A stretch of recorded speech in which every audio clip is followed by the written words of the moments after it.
get to talk about the Deadlies, right? And so this has to do correct. with the 7 deadly sins. Is that correct? It does indeed, yeah. So this is a devious little card game about the 7 deadly sins, here depicted as fun, uh, cute little animals of doom.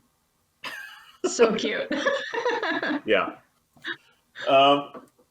So anyway, it's a card game for 3 to 5 players. It's got kind of a either a beer and pretzels or a family kind of a vibe in terms of like the approachability factor. So it's easy to And play and pull out and just play. exactly right. And what you're really trying to do is you're gonna have a certain number of cards, and the first thing you want to do is you just want to get rid of all of them because you are trying to get rid of all your sin and be the most pure at the table.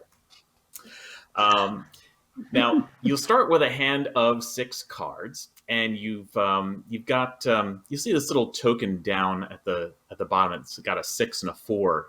If you can see Yes. it on the screen now. So that just kind of lets you know what your current hand size is in terms of scoring. Now, you may end up with a whole bunch more than that, but that was your starting hand at the beginning of the round.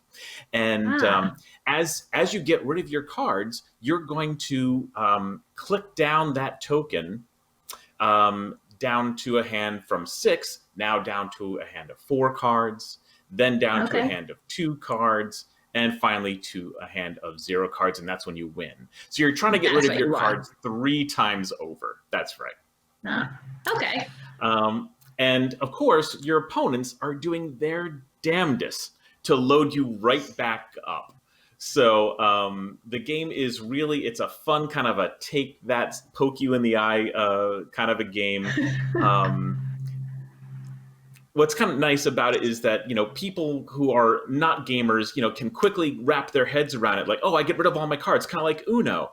But the gamer in us is going to be happy because it's a lot cooler than Uno. It's got a lot more going on for it. It's got lots of great special abilities. And so every turn you just play a card, or you do play all your cards if you can, or how exactly does like a turn work? Perfect. Well, so if you bring up that graphic that has the cards on it, it is got, what you're trying to do is you're trying to get rid of all the cards you possibly can as quickly as you can. And you're going to do that in one of 3 ways. Perfect. There we go. So you can play as many as you want of the exact same suit. So as many Sloth cards as you want. Or you can play as many that share the same numeric value. So a whole bunch of 5s, that's fine. Or you can play a straight or a run. And that's from, like 1 up to 7, because all the cards are numbered 1 through 7. Again, kind of makes sense with the 7 deadly sins. And so what's going to happen, though, is as many cards as you play, and you can even play a singleton if that's what you want to do, the top card that you play is going to be the one that its ability activates. And there are lots of great abilities themed to these suits. So if it's obviously you're playing the same suit, it's going to be the effect of that suit. If you've got the same number, you could choose any one of those 3 cards, for example, to be the top card. And therefore, that's the ability that actually takes effect. Or in a straight, it's always going to be the high card. That's the one that activates. Oh, okay. Yeah. So and now so they all do different things. They do. And so what I'm going to do is I'm going to kind of go through them, and because that's really the fun of the game. Yeah. So the first one is Pride.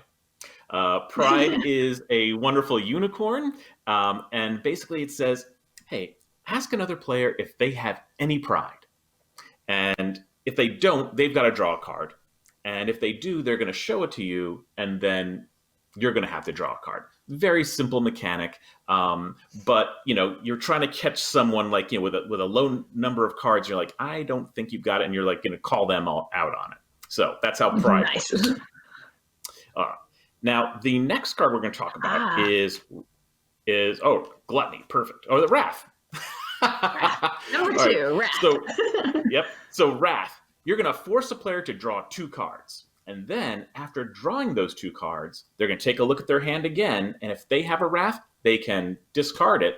And now it's going to force you to draw 2 cards. And then that can ping pong back and forth until someone says, enough, I'm done. All right. So you can mount up a lot of cards that way. Yeah, for sure. So who else? Gluttony. Gluttony.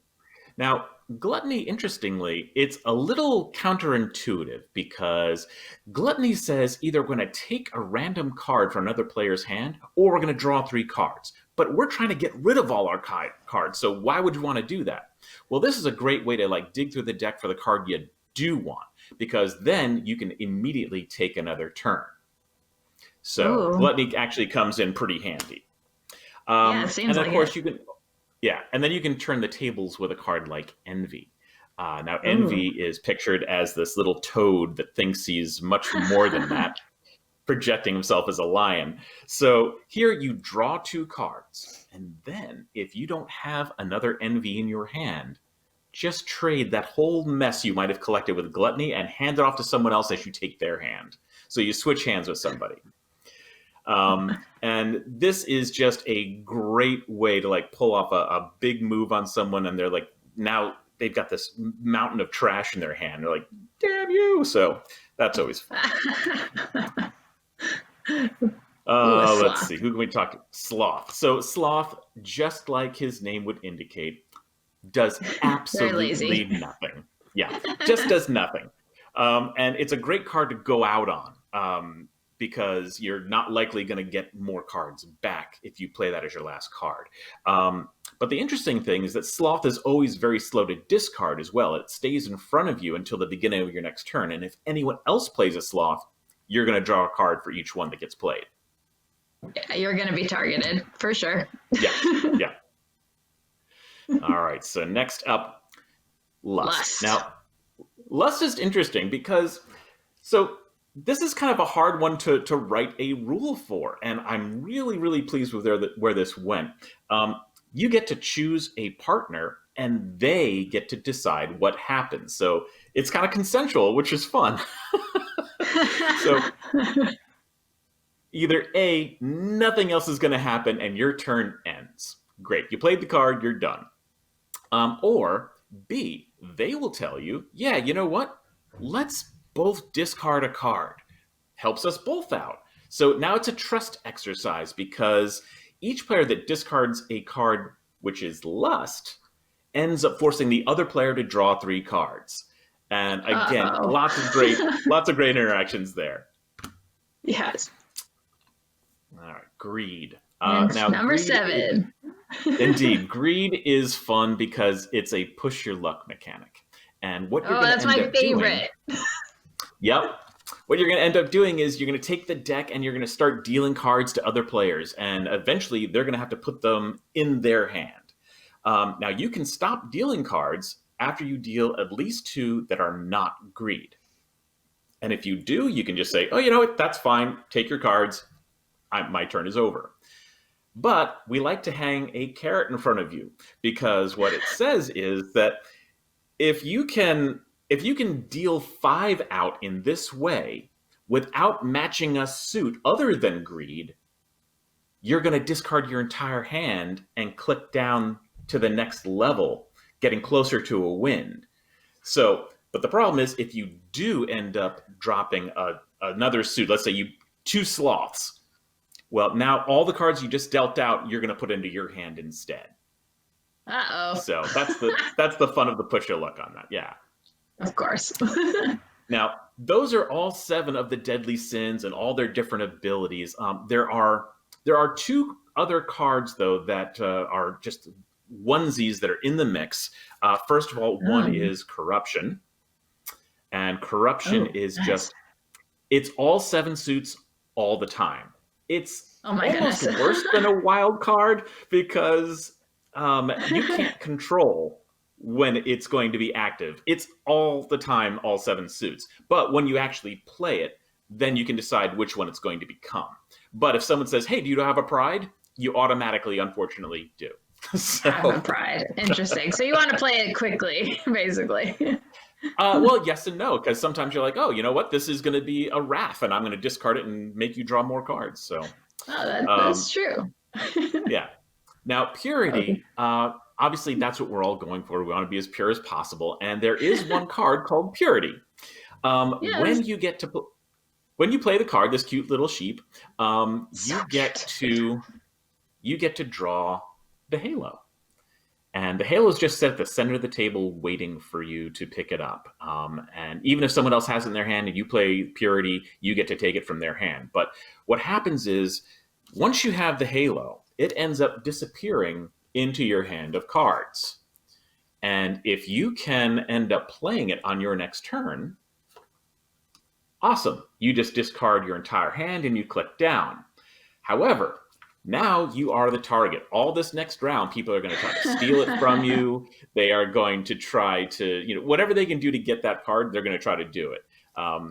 So there's just a lot of interactivity. There's a lot of take that, but it's all really super lighthearted and fun. I have not seen anyone get too upset by the things that happen because they know they're going to be doing it exactly at the same time, next round.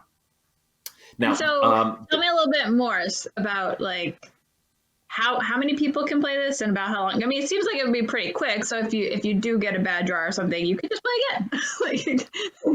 Absolutely, and you're going to begin. I mean, your hand is going to change constantly throughout the game. But it's 3 to 5 players. Okay. And you can stretch it to 6. It'll just take that if you actually want to corrupt the rules, which it says in the back. It was developed, of course, yeah. It was created by Paul Saxberg. He was the designer, and now you may know him from Roxley Games.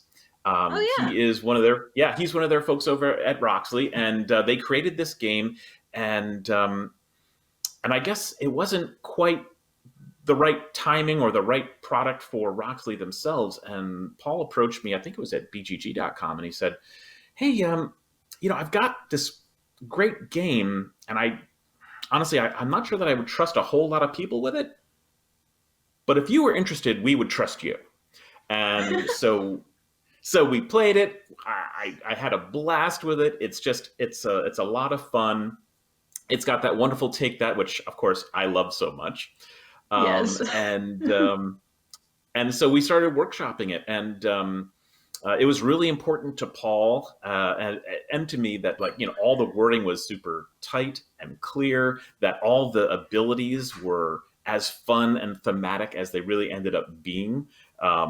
So cards like Lust and Greed. We worked pretty hard on those, developing from his original prototype all the way through to the final one, and it was a great pleasure working with Paul. He's a great guy. He's super smart, and he did a great job in this game. Well, it looks fantastic. I mean, so the art is also amazing. Do you want to share anything about the process for that? Yeah, absolutely. Yeah. So the art was done by Leah Furman. She is also the illustrator behind our game Cinder that we just recently funded on Kickstarter. And she just has this wonderful art style. It's filled with vibrancy. I love it. Characters are just fun. And what I said to her is listen, I want these characters to be cute, but I want to give them a little edge. So think about things like Kid Robot. If Kid Robot was to do a card game about these crazy little demon characters that are cute animals, what would that be like? And she's like, hot diggity. All right, let's go. I can do that. So she's on it. So yeah, and so you'll see even on the screen here, the Lust has this great little forked tail in the shape of a heart. And little demon horns for ears. We wanted to make Lust actually a tomcat. We just thought that was just perfect for the rose and those red eyes. yeah, there's something just like a little unsettling but super cute about it at the same time, and that's exactly what I wanted from this game. Yeah, and it really just grabs you. Just that cover is like amazing. It's like, what is this? It's colorful, it looks Yeah. fun. And so like when you hear Deadlies, you don't really think of these like adorable characters. So it's just so great. Yeah. I really Um, like that. but to your point, it is pretty sessionable. It takes anywhere from like 20 to 30 minutes to play a game. And I very often find, while it certainly is a great filler between games, you really can, after getting burned the first game, you can say, yeah, let's get back into it because I want to make sure I get my cards in and win this next one. So yeah, it's hard to say anything bad about it. It's just a fun a game that's super approachable. And I think the ages Yeah. on this, we've got it listed as like a 14 plus, but most of our games say that. Actually, did I? Or did I rate it for lower? Oh, see, I put it at 10 plus. What do I mean? And really, you don't even have to be. Once you learn the cards, there's not a lot of text on them, but you end up not reading the cards after you know their abilities. You'll see a card hit the table, and people are like, "Oh, Wrath. Okay, draw two cards," and you start the chain reaction. But I think even an 8-year-old could probably play this game, and certainly, even though it's about the 7 deadly sins, there's absolutely nothing objectionable about it. So Would that's you nice would you too. make a game like the Deadlies, but for smirk and laughter? So it's not as like cutthroat, like Well, I that. don't know. I mean, it's just so smirk and dagger, I and so know. I have this whole like 15-year legacy of like terrible games that are just fun to poke people with, and I don't know.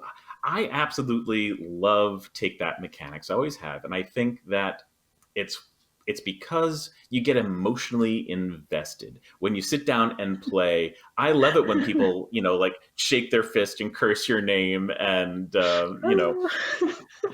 that that to me is like that's the social experience where we're really in it, and and I think that's why I've produced so many backstabby kind of games. So yeah, Well, that makes sense. I can't imagine this game being anything but the devious thing that it is. And yeah, but to your point, smirk and laughter has certainly allowed us to do a lot of things that are maybe just as much emotionally evocative, but without all the cursing and name calling. True story. Do you have anything Yeah. coming with Smirk and Laughter or anything like you just mentioned a Kickstarter that just happened? So do you want to talk a little bit about any of that, or do you Yeah. want to continue with Deadlies if there's more that I didn't cover? Oh no, I think that's I mean it's like I said, it's a very quick game to get into. It plays really well, so yeah, there's not a Yeah, whole it's lot it's more to talk available about that. on the Geek Game Shop. So Deadlies, you can get it right now. That is true. Everybody who's Yep. watching, it's adorable. It'll be Which is fun for everybody.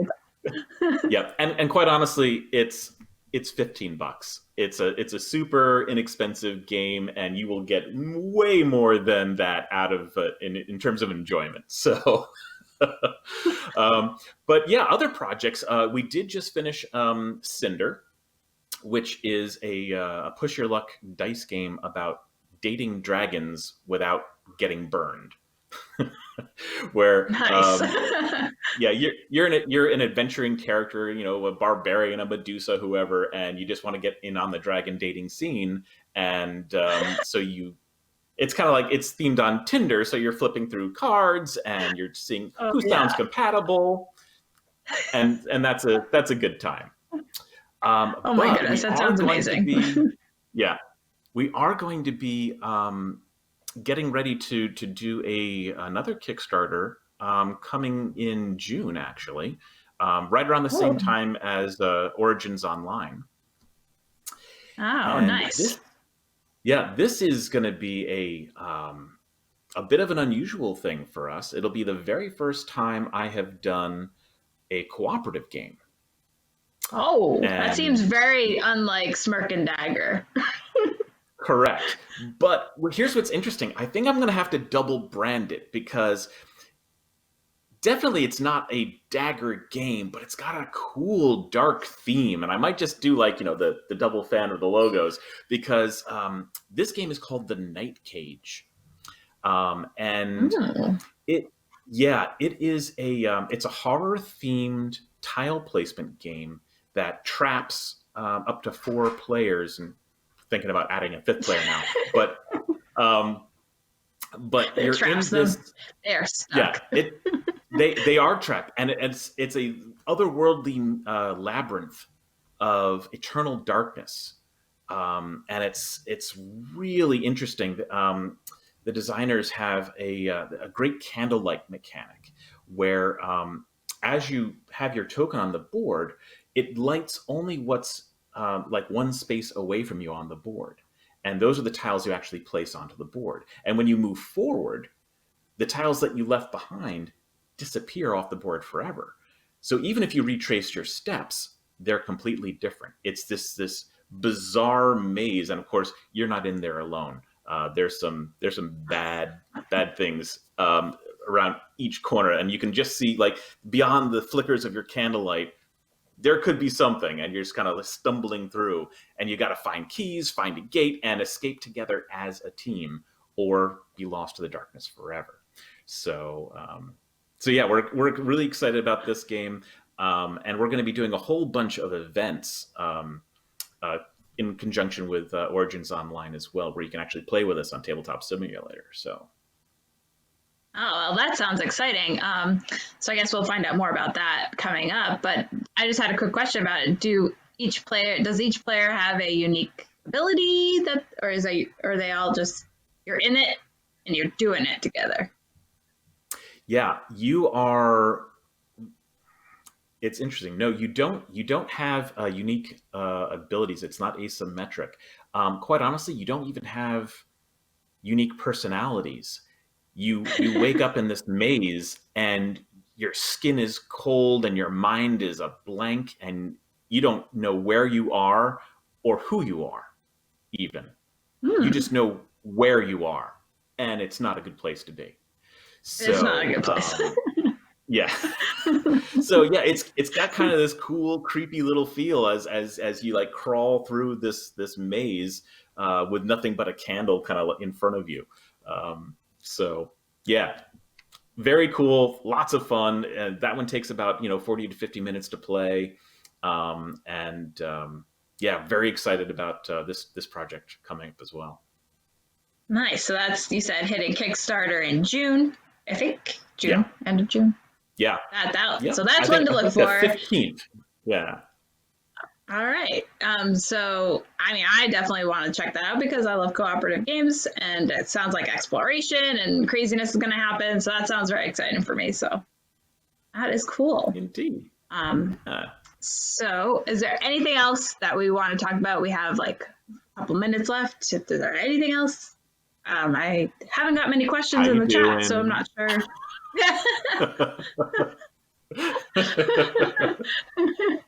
You doing all right? How's your family? Doing all good. Hey, I've just been in the house for months and months and months.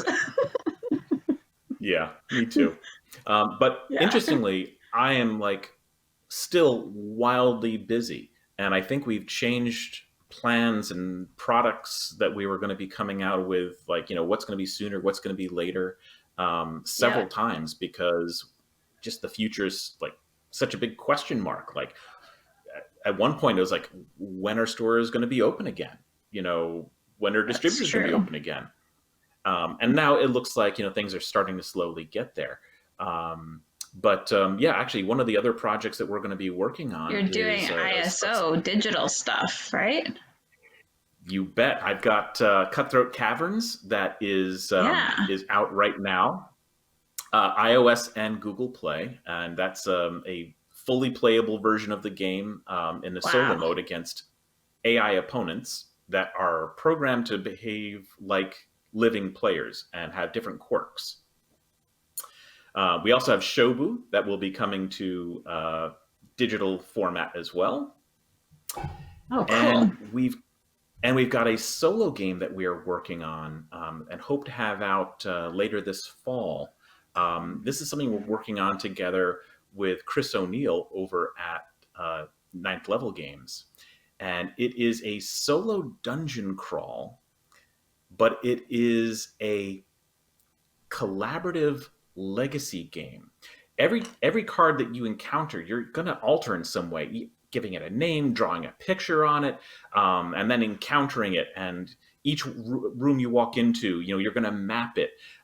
And when you eventually finish the game, your character will have either become lost in the dungeon, become a ghost for someone else to face, will have won heroically, or become the new boss monster for the dungeon. And then you hand the game off to someone else, and they encounter it, and they change it, and they hand it back to you. And so it's always kind of like fun and different, and you see what other twisted things people have added. So Oh my goodness, that sounds fun. Yeah, and it's what's kind of neat too is it comes in a 2-pack, and so you can immediately share one with a friend and then trade. That sounds awesome. So I guess I'm a little, so it's a solo game where I'm playing and then I hand it off to somebody who does something different to it, and now I play it as a different game. That's exactly right. Well, so it'll still have your cards that you did in it, and then they're going to encounter the cards in a different way. And the card that used to be a monster for you, when it came to their game, they discovered it as a magical piece of weaponry, and now they've named that magical piece of weaponry. So yeah, they're going to add on top of what you did, and it's got like 13 plays that you can do before you eventually kind of wear it out. And it keeps on building and building and building. And, you write on the back of the legend card, you're like, how did you do? Did you get lost? How many points did you earn? And, did you complete these quests? And, gee, I could complete this quest better than they did, so I could actually go for those extra bonus points on top of that. It's a really interesting game. You almost have to see it to really kind of grok what it's all about. But it's just nifty. That sounds really cool. Say. Yeah. Well, it looks like our time is about up here. I want to really thank you for coming on, showing us the Deadlies and telling us about your upcoming Kickstarter. It sounds exciting. Again, you can get the Deadlies on Geek Game Shop right now. It's available today. You said the cheap price of $15, so that's exciting. Indeed, Thank you so much, Kurt. Well, thanks for having me. It's always a pleasure, and this was a lot of fun. So thank you.